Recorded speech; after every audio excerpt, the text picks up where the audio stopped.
Olá, esse é mais um episódio do programa Maga Entrevista e hoje eu tenho a alegria de receber aqui o Rafael Medeiros, que eu conheci no Instagram e virei uma super fã do trabalho dele. Já fiz a consulta com ele, já vou fazer curso com ele. Oi, Rafael, tudo bem?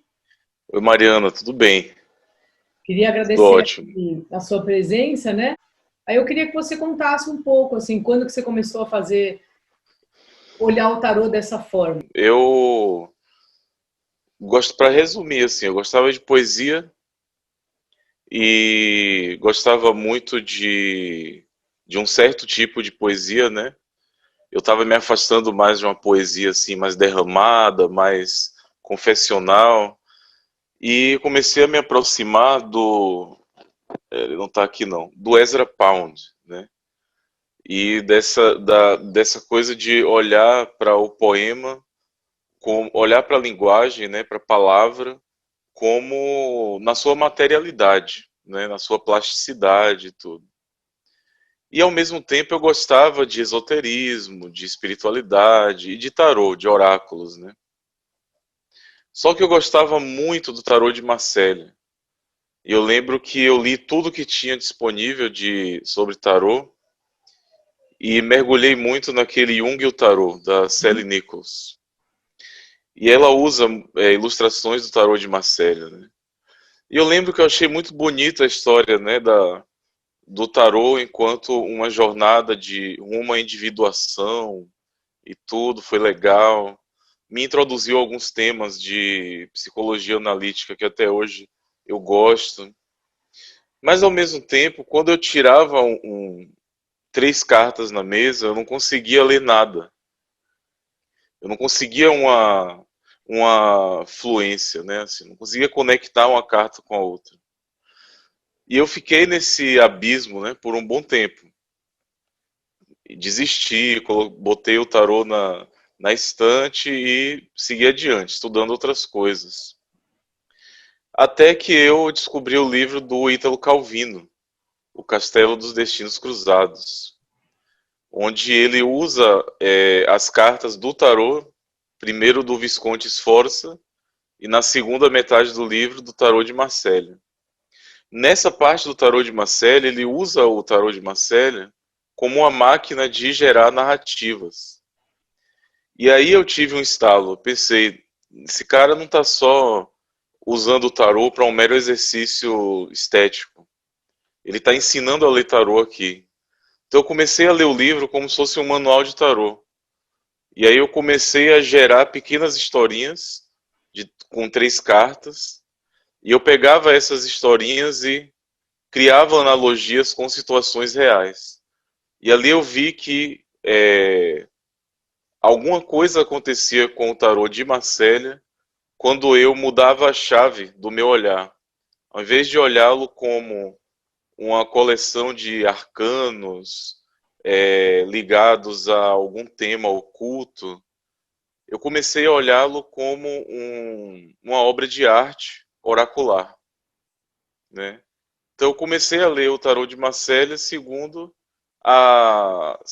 muito mais segundo as regras da arte, da linguística, da narrativa, da semântica, etc., do que relacionando com temas esotéricos, por exemplo, né?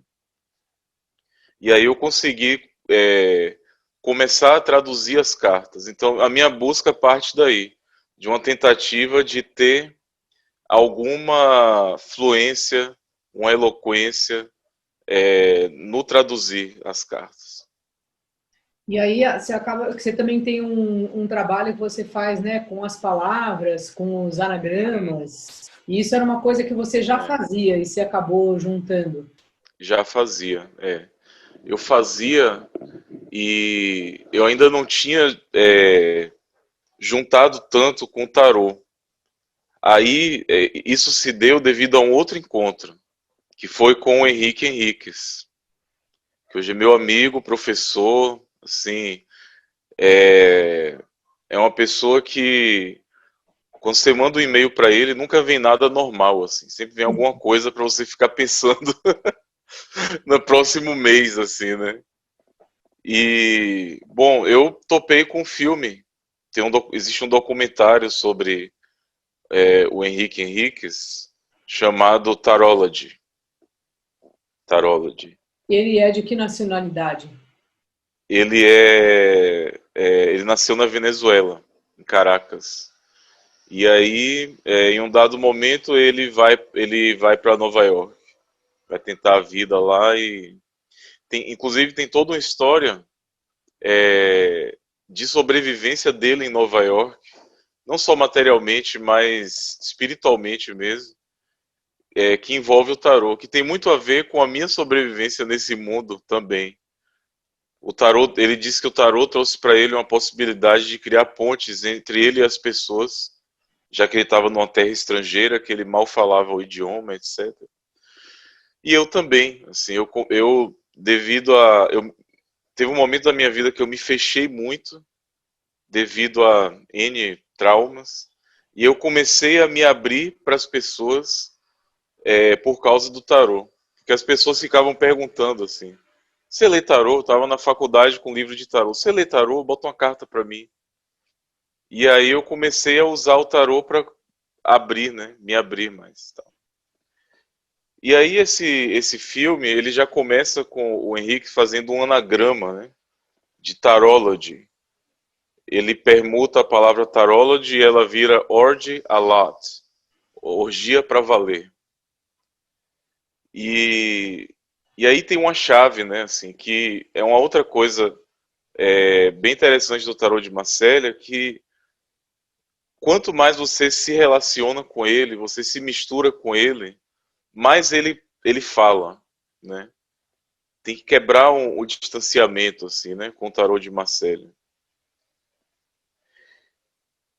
E aí eu assisti esse filme e foi um mind blow, assim. Minha cabeça explodiu, porque os pontinhos ficavam se juntando, assim, sem parar, né? Tudo que o Henrique falava completava um insight meu que estava ainda incompleto, né? E inclusive esse dos anagramas, né? Porque os anagramas vêm do seguinte: o tarô de Marcélia, ele tem poucos elementos. Ele é escasso em elementos. Todo mundo diz isso. O tarô de Marcélia é duro. Os arcanos menores, então, assim, as pessoas têm pavor. E aí surge essa ideia de que um remédio para isso é usar baralhos que trazem mais elementos, né?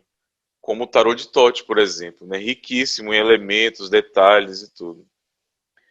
Essa tarologia que surge, né, dos tarôs modernos, ela é incrível, né? Só que eu não conseguia ter a mesma fluência com esses baralhos do que com o tarô de Marcélia, né? E aí o Henrique deu uma pista, ele falou assim, o tarô de Marcélia, ele não é escasso em elementos por uma precariedade ou uma pobreza, ou por ele ser mais primitivo.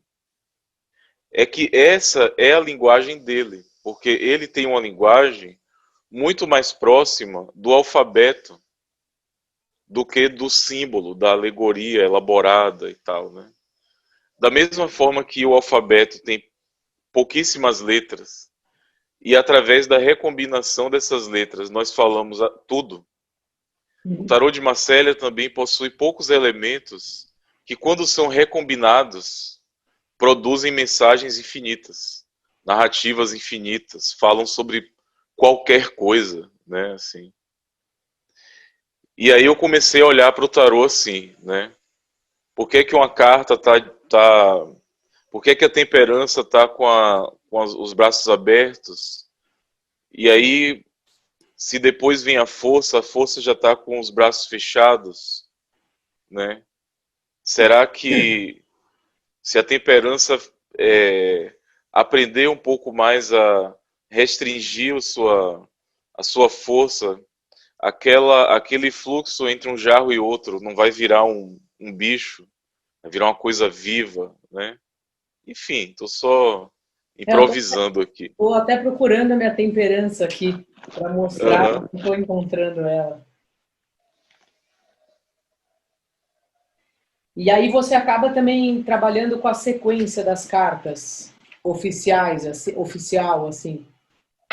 Você acha que você consegue ver, além da história que a gente conhece, né, essas histórias interligadas na ordem oficial das cartas?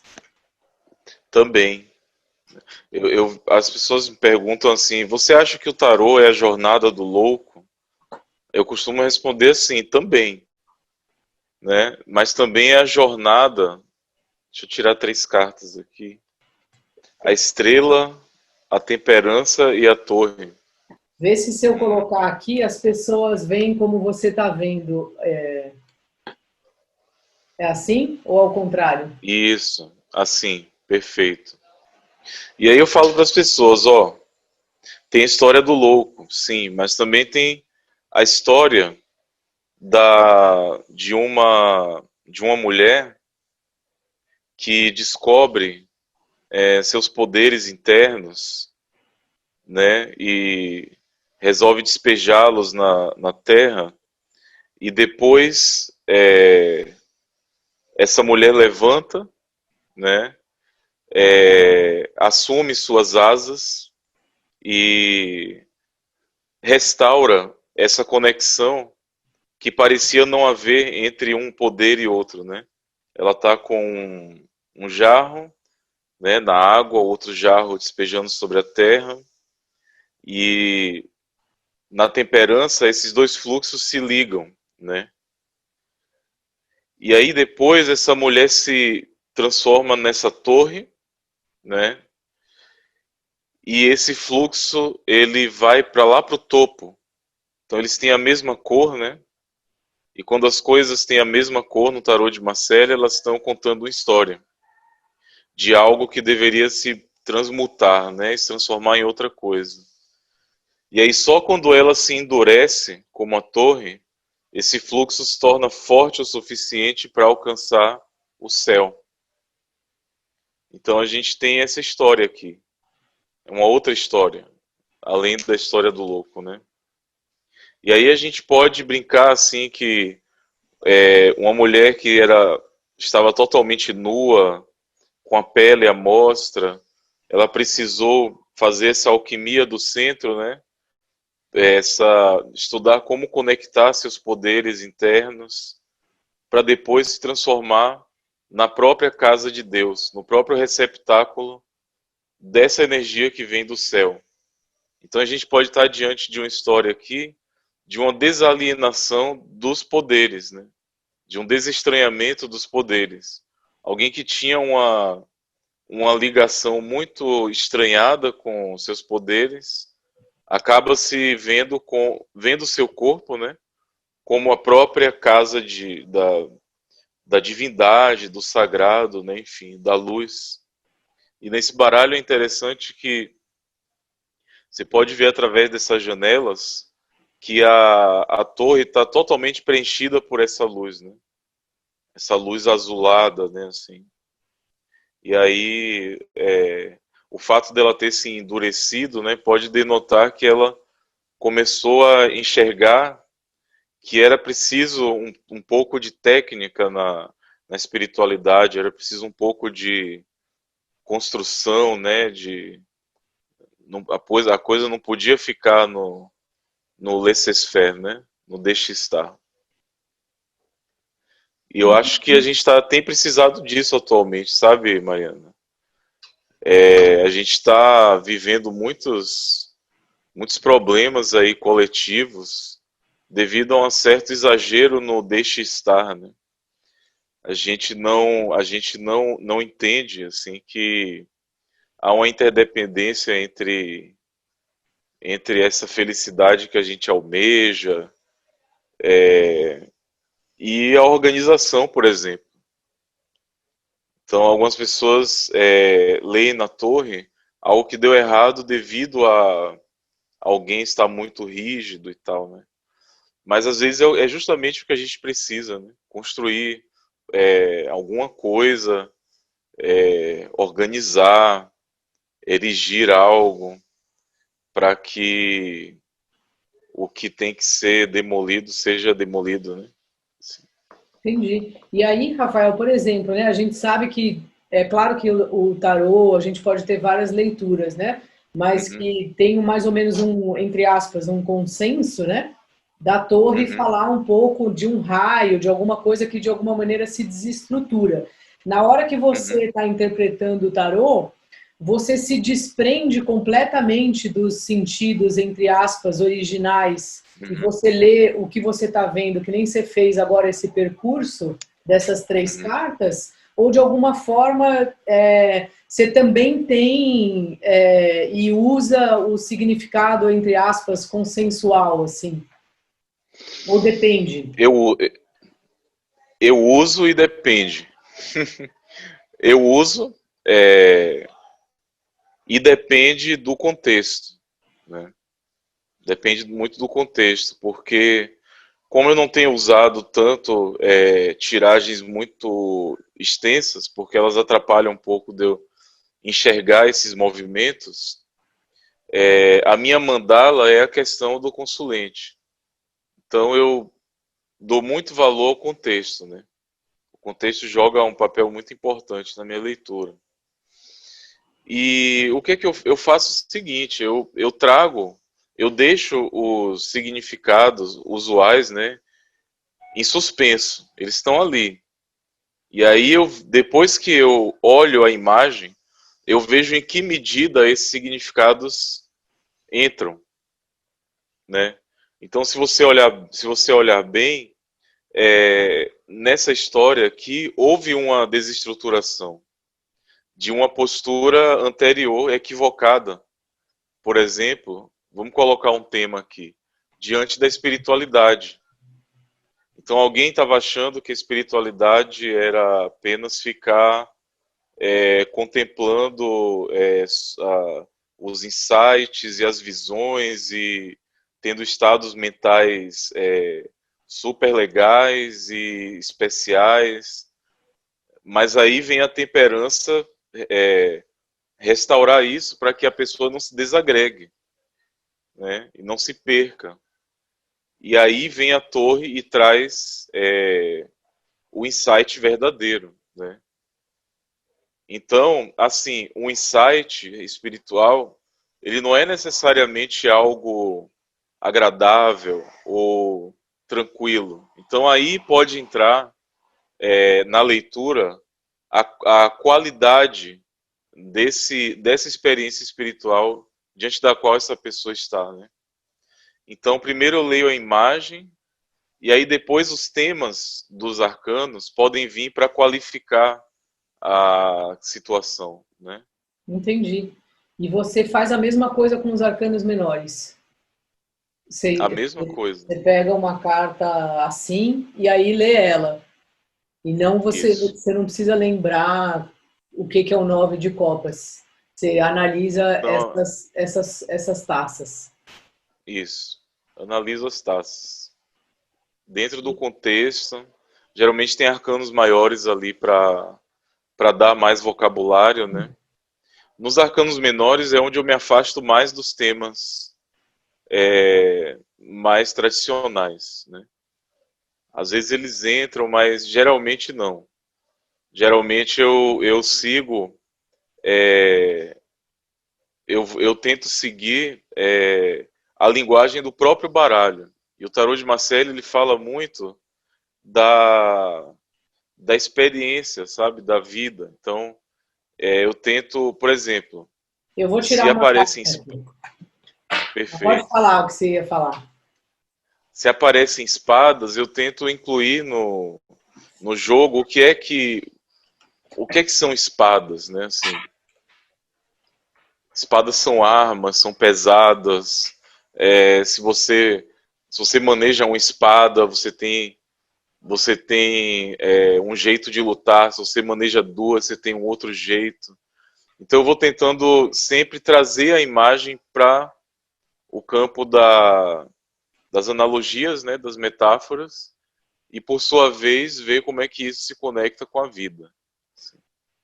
Olha que legal, Quando tirei eu leio, mago, minha carta favorita. Espera aí que eu vou tirar um arcano menor aqui. E eu te falei, né, que esse baralho meu tem dois magos. Aí eu Aham, venho falou. procurando. Ó, saíram essas duas. Aí, a primeira coisa que eu te pergunto, eu deixo o arcano menor aqui, aqui, ou isso também já é um oráculo? Aonde você Eu, coloca ac- o arcano menor? eu acredito que a posição que saiu já tem mensagem. Três de ouros, né? É. Aí eu já chamaria minha atenção o fato do mago estar dando as costas, tá olhando para o lado oposto do três de moedas, né? E aí o três de moedas, assim, você pode ver três moedas e esses ornamentos, né, que estão perpassando as moedas, eles lembram muito uma pessoa fazendo uma posição de dança, de balé ou de tai chi, uma coisa assim. Então é possível que esse mago ele esteja realizando uma magia muito dura, né?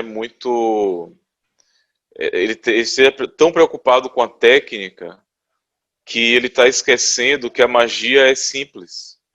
Então talvez ele esteja estudando grimórios muito elaborados, né, em línguas antigas, e está esquecendo de ir ali acender uma velinha para o anjo da guarda, por exemplo. Né? Um ato muito simples, mas que pode salvar a sanidade dele, por exemplo. Então aqui eu já estou vendo esse três de ouros como a simplicidade no fazer mágico, por exemplo. E se fosse assim?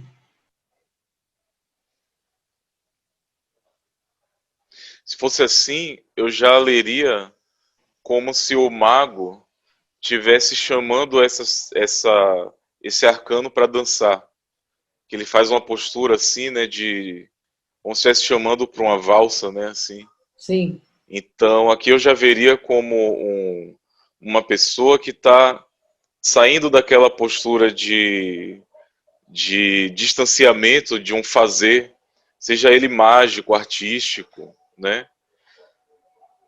E ele está agora querendo dançar com a magia, né? Ele reduziu as moedas ao mínimo, né? Assim, três moedas, para que elas pudessem compor uma dança. Aí eu já poderia trazer algumas informações, por exemplo, da alquimia, né? Da, das três moedas como os três elementos básicos da alquimia, o sal, mercúrio e enxofre, que é aquilo que faz todos os elementos dançarem, né? E aí eu começaria a trazer esses temas. Então, primeiro eu olho o signo, né? Olho o ideograma e depois eu vou preenchendo com essas outras informações, assim. Muito bom. Pô, muito bom, Rafael. E no momento, assim, qual é a sua carta preferida? Eu tenho uma brincadeira aqui, porque eu falo que eu sou Uhum. apaixonada por um mago desse baralho, que não é esse mago, não. É um mago que parece que ele está de óculos. Vou te mostrar a cara dele, que eu chamo ele de um mago hipster.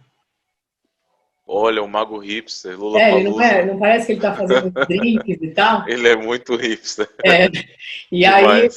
e aí eu brinco que eu falo que ele é o meu crush aqui Uhum. dos arcanos. E aí eu queria te perguntar assim, qual é nesse Ah, momento o seu arcano favorito? Se fosse levar um arcano para tomar um café, uma cerveja, que arcano você ia convidar? eu com certeza levaria morte, né?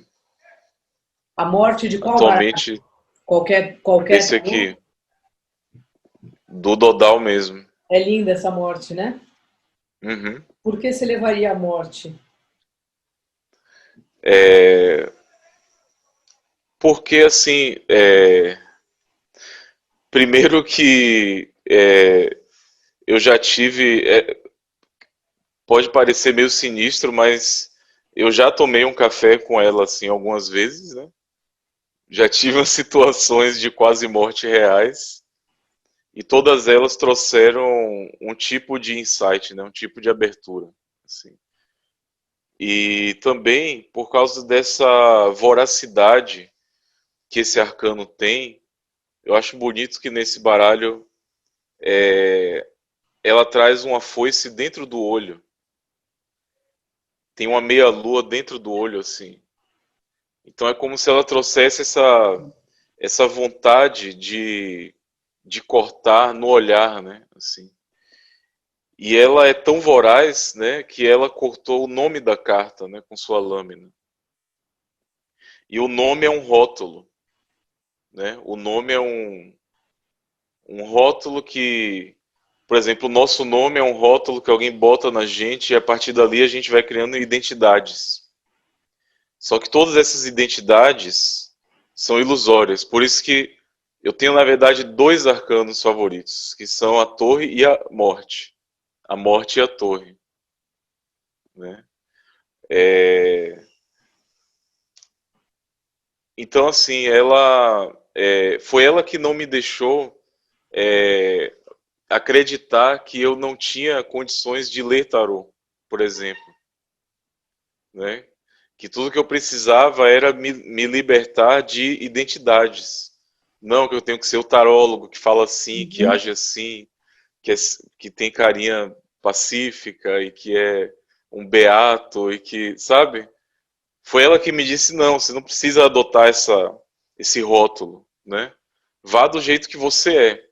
E aí tem essa outra mensagem da morte que é o fato dela estar desnuda, né, no osso, sem nenhum artifício, sem nenhum adorno, né? Então não vou dizer que eu sou assim, porque seria muita pretensão, mas posso dizer que eu aspiro ser cada vez mais tão verdadeiro e desapegado das identidades quanto o Arcano 13. Muito bom. Tem uma outra brincadeira assim essa é o Henrique que repete sempre, né?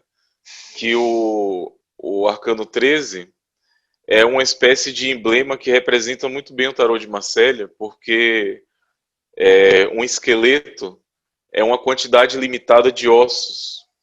A gente tem uma quantidade fixa de ossos. Que se você pega esses ossos e recombina eles, você pode construir uma outra criatura. Assim. Tem artistas que fazem isso, né? Sim. Sem acrescentar nenhum outro, nada de fora, só recombinando. Né? Então é por esses motivos que eu amo esse arcano. E a 13. carta da torre que você convocou aí no meio dessa conversa? A torre é porque, assim, eu tenho essa brincadeira com o tarô de Marselha de recombinar o próprio nome tarô de Marselha. E aí, vez que outra, ele me oferece algum anagrama que invariavelmente me aponta algum aspecto do fazer oracular, né? E aí, um dia desses eu estava mexendo lá com o tarô de Marselha e apareceu amar o destelhar. E aí eu enxerguei naquilo, obviamente, a torre, porque ela está perdendo o seu telhado, né? O seu telhado coroado, ou seja, alguém entronizou algum tipo de visão sobre a vida que está caindo, ou está inclinado assim, né? Está enviesado. E só assim, desse jeito, é que a luz pode existir nesse arcano, né? Então, aí eu aprendi, né, que ler tarô de Marselha, né, e talvez ler tarô, na verdade, tenha muito a ver com começar a ter amor por se decepcionar, né? Assim, por perder ilusões, perder ideias fixas, ver que você estava enrijecendo demais um tipo de visão e que aquilo estava te travando. De alguma forma, gostar dessa experiência, né? De perder constantemente e também a torre tem uma relação muito forte na minha vida, né? Com a minha experiência com o budismo, né? Assim, que eu pratiquei 7 anos, assim, o Zen e depois o Vajrayana. E o budismo insiste muito na natureza ilusória da realidade, né? Ou na natureza onírica, encantada da realidade. E essa torre, observe que ela não se fecha nunca, né? às vezes a gente olha para essa torre e diz, ok, ela é inspirado lá naquela coisa lá medieval, talvez a Torre de Babel, outros dizem uma espécie de hospital que tinha, e ele pegou fogo, desabou. Mas assim, numa visão mais encantada, né? Essa torre, ela nunca desaba. Ela está sempre desse jeito. Ela está sempre com esse topo aberto e essa luz saindo e talvez entrando, porque a única forma dela se manter existindo é mantendo essa abertura.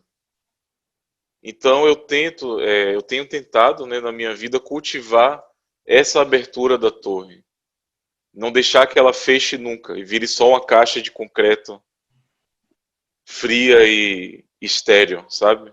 Uhum. Então eu tenho tentado nem me desmoronar completamente e me dissolver num caos, né? O que é um perigo, né, desses trabalhos mágicos e Sim, sim. poéticos e tal. E eu tento também não me fechar completamente. Então eu fico nessa brincadeira do que o budismo chama de caminho do meio, né? E Poxa, muito bom. contemplando a impermanência, né? É isso. Perfeito, Rafael. Bom, muitíssimo obrigada. Né? Se você não segue ainda o Instagram do Rafael, faça isso agora, que é tarô.tarik, né? E ele faz consulta, ele também dá cursos, eventualmente. Agora, não sei se ele vai fazer sempre.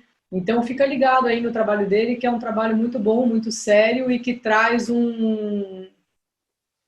abre uma porta, né? Assim que eu vejo, assim, como uma pessoa, né? Eu já leio o tarô há muito tempo e quando eu vejo o que ele faz, para mim me dá, é como se ele falasse, ó, tem uma porta aqui que também dá para ir por ali, né? Então, obrigada por tudo, Rafael. Obrigada pela presença Nada, aqui. Mariana, eu que A gente vai agradeço, se assim. falando. Eu que agradeço a acolhida. Valeu. Um beijo grande. Tchau, até mais. Tchau. Até.